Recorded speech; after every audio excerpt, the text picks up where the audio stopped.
ഈ ശബരിമലയെ സംബന്ധിച്ചിടത്തോളം 2006 2005 കണ്ടുണ്ടായിരുന്ന ഒരു ദേവപ്രശ്നത്തില് ഈ ശബരിമലയുമായി ബന്ധപ്പെട്ടിട്ടുള്ള വ്യക്തികൾക്ക് കാരാഗ്രഹവാസം ഉൾപ്പെടെയുള്ള കാര്യങ്ങൾ അന്ന് പ്രവചിച്ചിരുന്നു എന്നാണ് പറയുന്നത്. തീർച്ചയായിട്ടും. കാര്യം എന്താണെന്ന് അറിയാം, അന്ന് ഒരു സാധ്യതയില്ലേ. അത് പറഞ്ഞത് താത്വികമായിട്ടുള്ള ഒരു വ്യക്തിയാണ്. അതിനു മുമ്പുള്ള ഒരു ദേവപ്രശ്നം അവിടെ നടന്നിട്ട് ശ്രീകോവിലിനകത്ത് ആരോ കയറിയുന്നു, ഒരു സാധ്യതയില്ലാത്ത കാര്യം അവിടെ പറഞ്ഞിട്ട്. പക്ഷെ ഇദ്ദേഹം പറഞ്ഞ എല്ലാം സാത്വികമായിട്ടുള്ള കാര്യം. ആ പറഞ്ഞത് അക്ഷരംപതി വന്നു. കാര്യം അദ്ദേഹത്തിനെ കൊണ്ട് ഇത് പറയിച്ചത് സാക്ഷാൽ ശ്രീ അയ്യപ്പൻ.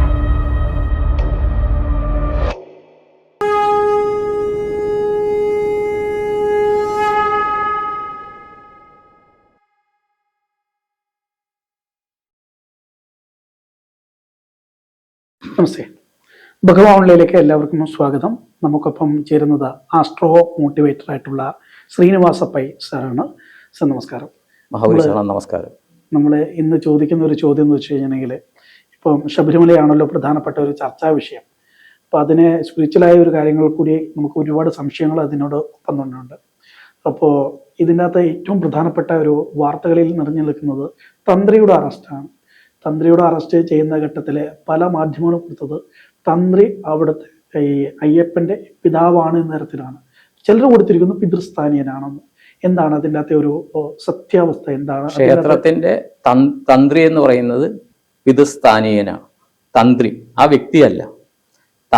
തന്ത്രി എന്ന് പറയുന്ന ആ സ്ഥാനമുണ്ടല്ലോ, അത് പിതൃസ്ഥാനീയനാണ്, അത് സത്യമാണ്. മേൽശാന്തി എന്ന് പറയുന്ന ആള് മാതൃസ്ഥാനീയനുമാണ്. കാര്യം എന്ന് വെച്ചാൽ ഈ അഭിഷേകം ചെയ്യാൻ ഇതൊക്കെ പല ക്ഷേത്രങ്ങളിലും മേൽശാന്തിയാണ് ചെയ്യണത്. തന്ത്രി ചെയ്യണത് അത് കഴിഞ്ഞിട്ടുള്ള കുറെ താന്ത്രികമായിട്ടുള്ള കാര്യങ്ങളാണ് തന്ത്രി ചെയ്യുന്നത്. അപ്പോൾ തീർച്ചയായിട്ടും തന്ത്രി എന്നുള്ളത് പിതൃസ്ഥാനീയനാണ്, ആ വ്യക്തിയല്ല, ആ സ്ഥാനമാണ്. അവിടെയാണ് പ്രശ്നം. ആ വ്യക്തി ഞാൻ പിതാവാണെന്ന് വിചാരിച്ചാൽ കളി മാറി. അതാണ് സംഭവിക്കുന്നത്. എന്താണ് ഈ അനുജ്ഞ എന്ന് പറയുന്നത്? അനുജ്ഞ എന്ന് പറയുന്നത് ഇത് നമ്മുടെ ഈ ലോകത്ത് കംപ്ലീറ്റ് നടക്കുന്ന തോട്ട് പ്രോസസ്സാണ്. ഇപ്പോൾ ഭാരതത്തിലെ ഭരണാധികാരികൾ ഭരിക്കുന്നത് അവരുടെ തോട്ട് പ്രോസസ്സിലൂടെയാണ്.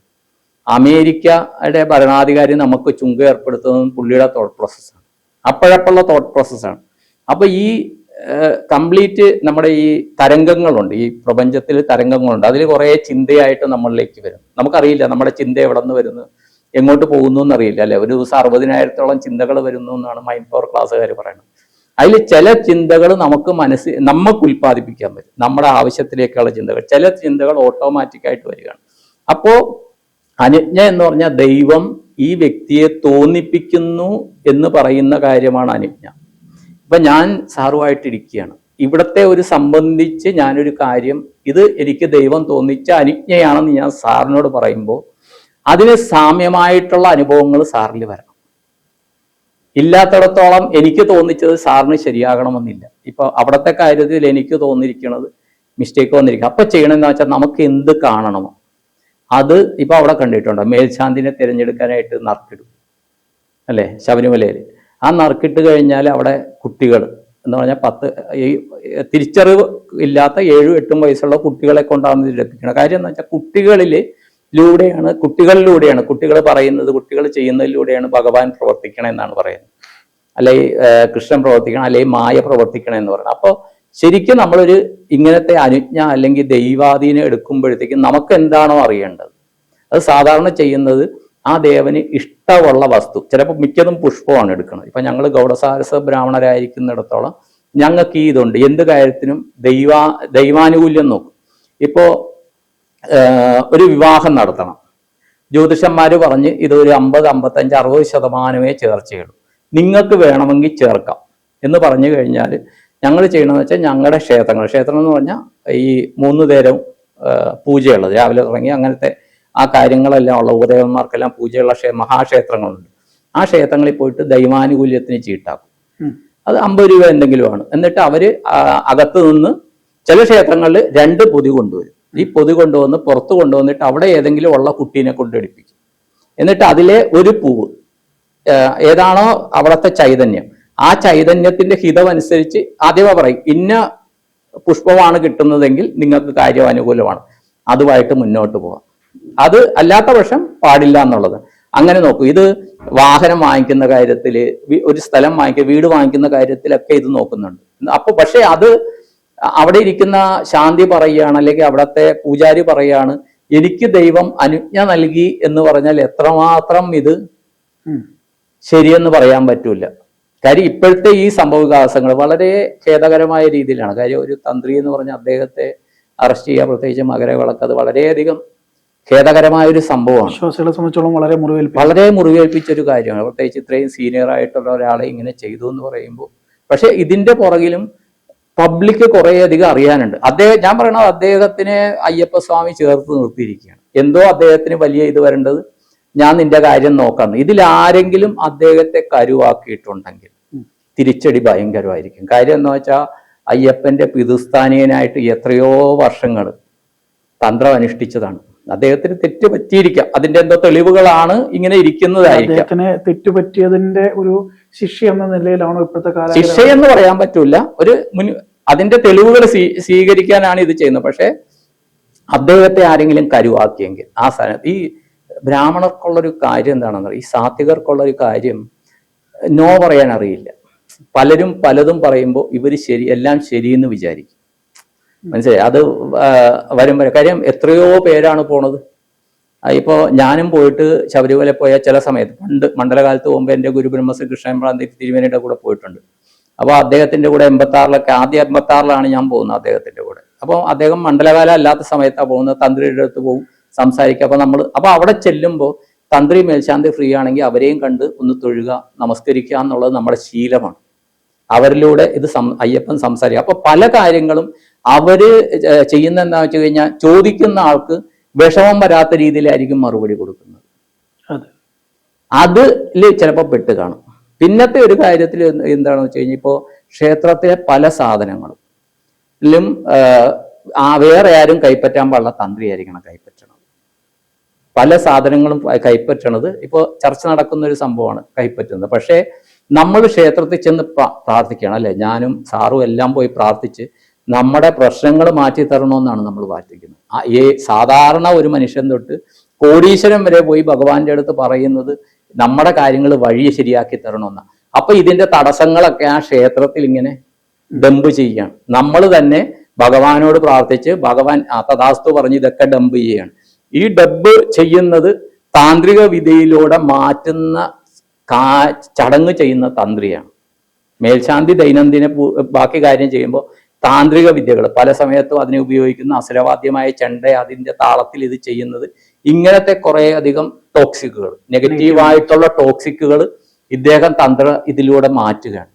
ഈ തന്ത്രം ഇതിലൂടെ മാറ്റുമ്പോൾ ഒരു ക്ഷേത്രത്തിനെ സംബന്ധിച്ചിടത്തോളം ഏറ്റവും അധികം എൻ്റെ ഗുരു പറഞ്ഞു തന്നു വെച്ചാണ് ക്ഷേത്രത്തിന്റെ നട്ടെല്ലെന്ന് പറയുന്നത് കൊടിമരമാണ്. ഓക്കെ, നമുക്ക് നട്ടെല്ലിനൊരു ചെറിയ ബുദ്ധിമുട്ട് വന്നാൽ നമുക്ക് നടക്കാൻ ബുദ്ധിമുട്ട് വരും, അല്ലേ? അപ്പൊ കൊടിമരം ഒരു അളവുണ്ടെന്നാ പറയണം. കൊടിമരവും തൊട്ട് ശ്രീകോല് ഭഗവാന്റെ ഇരിക്കുന്ന ഇരിപ്പിടം വരെ ഒരു ഭഗവാനാവട്ടെ ഭഗവതിയാവട്ടെ ഒരു ഇതുണ്ട്. അപ്പൊ നമ്മൾ ആദ്യം കാണുമ്പോൾ ശബരിമല ചെല്ലുമ്പോൾ ആദ്യം കാണുന്ന കൊടിമരമാണ്. അതിന് മുകളിലുള്ള വാഹനമാണ്, അതുമേ തൊഴുന്നു. ആദ്യം നമ്മുടെ ടോക്സിക് നമ്മൾ അങ്ങോട്ട് എറിഞ്ഞു. ലാസ്റ്റാണ് നമ്മൾ ഭഗവാനെ കാണുന്നത്. അപ്പൊ ഭഗവാനെ കാണുമ്പോൾ ഒരുമാതിരി പറയാനുള്ളതൊക്കെ സ്റ്റോറേജ് തീർന്നു നമ്മുടെ, അല്ലെ? ഭഗവാന്റെ മുമ്പിൽ എത്തുമ്പോൾ ഭഗവാനെ കണ്ടാൽ മതി എന്നായി. കാര്യം അമ്പലം കാണുമ്പോൾ, അമ്പലത്തിന്റെ താഴികക്കുളം കാണുമ്പോൾ കൊടിമരം, താഴികക്കുളത്തിനേക്കാളും മുകളിൽ കൊടിമരമായിരിക്കും കാണുന്നത്. ചില ക്ഷേത്രങ്ങളിൽ അമ്പലത്തിന്റെ സൈഡിൽ നിന്ന് കൊടിമരം നോക്കി തൊഴുന്നു. എനിക്ക് തോന്നുന്നു ചെങ്ങന്നൂരാണെന്ന് തോന്നുന്നു. അവിടെ ഒരു കല്ലുണ്ട്. ആ കല്ലിൽ നോക്കി കൊടിമരോ താഴികക്കുളം നോക്കി തൊഴുന്ന സമ്പ്രദായങ്ങൾ. കാര്യം ഏറ്റവും കൂടുതൽ ടോക്സിക്കുകൾ ഏറ്റുവാങ്ങുന്ന ഈ ഒരു താഴികക്കുളവും കൊടിമരവുമാണ്. അപ്പൊ അവിടത്തെ വാജിവാഹനം ഒരിക്കലും ഒരു സാധനവും ഇപ്പോ എനിക്കാണെങ്കിലും ചിലർ ദാനം തരും, പല കാര്യങ്ങളും ദാനം തരുന്നുണ്ട്. പക്ഷെ ആ സാധനം വീട്ടിൽ വെക്കാവോ പാടില്ല എന്ന് ഞാൻ തീരുമാനിക്കണം. അതിന്റെ എനർജി ഏത് രീതിയിലാണ് ഇത് ചെയ്യണമെന്ന് നമ്മൾ നോക്കാം. കാര്യം നമ്മുടെ വീടെന്ന് പറഞ്ഞാൽ നമ്മൾ വളരെ സമാധാനത്തോടെ കഴിയേണ്ട ഒരു കാര്യം. ചിലപ്പോൾ അത് ക്ഷേത്രത്തിലായിരിക്കും വെക്കേണ്ടത്. അപ്പൊ അതിന്റെ പലരും പറയുന്നു, ഇപ്പൊ ചർച്ചകളും പറയുന്നുണ്ട് വാജിവാഹനം. എൻ്റെ അടുത്തും ഒരാൾ ചോദിച്ചപ്പോഴത്തേക്കും ഞാൻ പറഞ്ഞത് അത് കണ്ടപ്പോഴത്തേക്ക് ഇതൊരിക്കലും വീടിനകത്ത് നമ്മൾ വെക്കരുത്.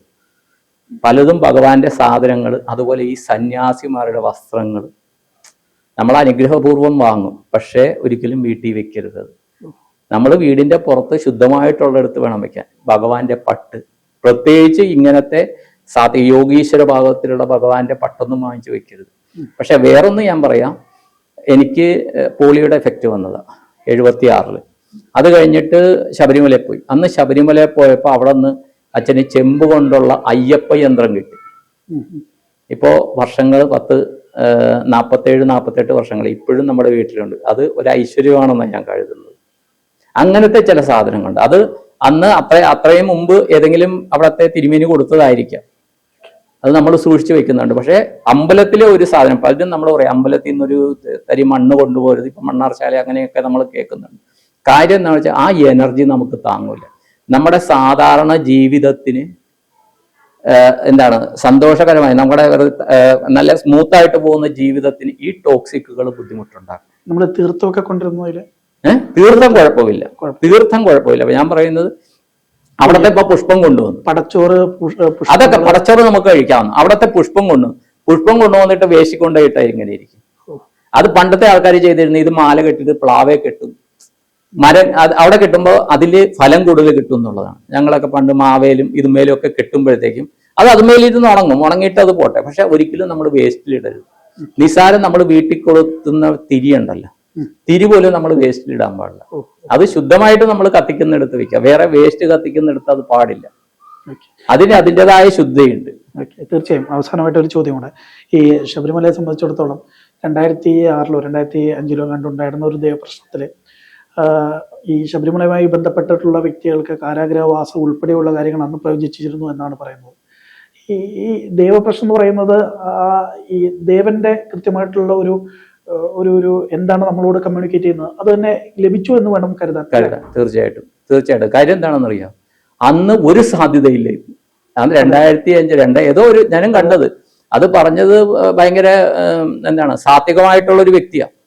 മനസ്സിലായി? സാത്വികമായി അതിനു മുമ്പുള്ളൊരു ദൈവപ്രശ്നം അവിടെ നടന്നിട്ട് ഒരു കോൺട്രവേഴ്സറി സബ്ജക്റ്റ് അവിടെ പറഞ്ഞിട്ടുണ്ട്. ശ്രീകോവിലിനകത്ത് ആരോ കയറിയുന്നു, ഒരു സാധ്യതയില്ലാത്ത കാര്യം അവിടെ പറഞ്ഞിട്ടുണ്ട്. പക്ഷെ ഇദ്ദേഹം പറഞ്ഞ എല്ലാം സാത്വികമായിട്ടുള്ള കാര്യം. ആ പറഞ്ഞത് അക്ഷരംപതി വന്നു. കാര്യം അദ്ദേഹത്തിനെ കൊണ്ട് ഇത് പറയിച്ചത് സാക്ഷാൽ ശ്രീ അയ്യപ്പനാണ്. ഇന്ന കാര്യങ്ങൾ വരുന്നുണ്ട്, ഇന്ന കാര്യങ്ങൾ വരാനുള്ള കാർമ്മികം നിങ്ങൾ ചെയ്യുന്നുണ്ട് എന്ന് പറഞ്ഞ ശനിയുടെ എഫക്ട്. ഈ അയ്യപ്പന്റെ അത്രയും ശനി ദോഷം മാറ്റുന്ന വേറൊരു ദേവതയില്ല. അവിടെ ചെന്നിട്ട് ഇത് കളിച്ചാൽ എങ്ങനെ ഇരിക്കും? മനസ്സിലായി? ഈ ശനിയാണ് സാധാരണ ഒരാളുടെ ജീവിതത്തിൽ പ്രതിബന്ധി ഉണ്ടാക്കണമെന്നാണ്. അത് രക്ഷപ്പെടുത്തുന്ന ദേവതയാണ് അയ്യപ്പൻ. അതിലെ ഫസ്റ്റ് ദേവത അയ്യപ്പനാണ്. അവിടെ ചെന്നിട്ട് കളിക്കാൻ പോയി കഴിഞ്ഞാൽ പിന്നെ ആർക്ക് രക്ഷിക്കാൻ കഴിയും? അയ്യപ്പൻ തന്നെ രക്ഷിക്കണം. അദ്ദേഹം രക്ഷിക്കട്ടെ, തന്ത്രി അദ്ദേഹത്തെ രക്ഷിക്കട്ടെ എന്നാണ് ഞാൻ പ്രാർത്ഥിക്കുന്നത്.